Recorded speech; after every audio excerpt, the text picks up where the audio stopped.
My earliest memories of cooking, I think, are from my grandparents.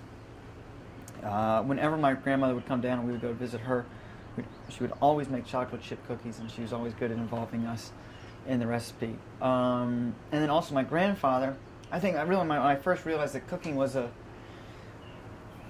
don't know, was something that people did. He would always just do something simple, just cut up onions and put it in a frying pan, and that's just always a wonderful smell. And he was the one that showed me that, and just how easy that was. And I think that gave me the confidence. Oh, you can just throw anything in a pan and cook it. And anyway, those are my two earliest memories: the chocolate chip cookies and onions. Well, why do you personally like cooking? I love food. Just love all types of food, and I love eating. I eat way too much. Yeah. Now, is there an ingredient or anything like that you kind of is a go-to or a staple in your kitchen? Mm-hmm. Garlic. Yeah, I love garlic. Especially summertime, I love tomatoes, olive oil. Yeah. Okay. Those are some of my favorite. Well, tell me about your mindset when you get into the kitchen. What are you like in the kitchen? I still feel like I have a lot to learn in the kitchen, and so I try as much as possible to follow the recipes. I feel like his recipes are often tried and true, and so that. And then I think for a while I was trying to do very complex recipes, and with lots of spices and steps. And now I've been trying to simplify down and just like focus on having one spice that comes out or one ingredient, and instead of making these 30 plus things. So trying to perfect the simple, I guess. It's funny you say that. A lot of people have said that I've done this with have said go for simple stuff. Yeah. Well, what kind of advice would you give someone who isn't that good in the kitchen? Someone like me who's not very good in the kitchen. What kind of advice would you give them? Maybe just cook your favorite foods, I guess. Okay. I don't know if that's advice, but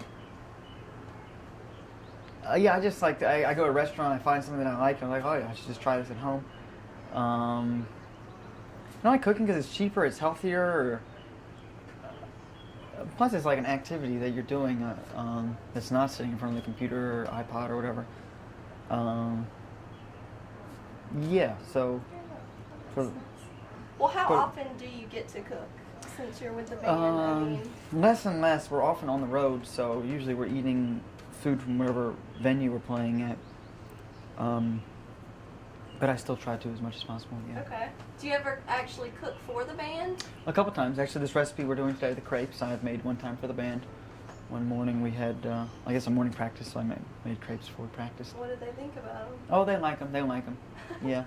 Well, tell me again, you kind of went over it in there, but tell me again, about this recipe that we're making today.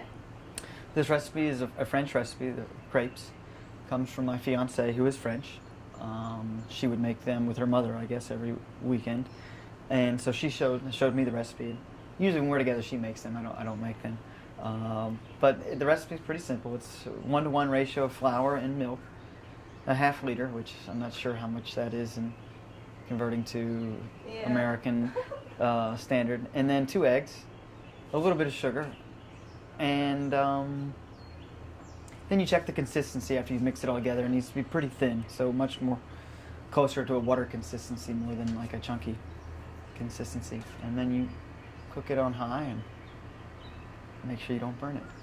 Why do you like this recipe? I think it's simple. It was novelty for me because I don't. I guess maybe now you see crepes more often in America, but I guess growing up I never had them. It was always pancakes. And, and to see how simple it was, that it actually, and I think often you hear about these recipes or dishes from other countries and you don't know if people actually really cook them over there or really. And so it was exciting that this is actually something that French people, really eat all the time, often. And to have, I think the recipe comes to life when someone personally shows it to you, for sure, and there's a history to it. Yeah.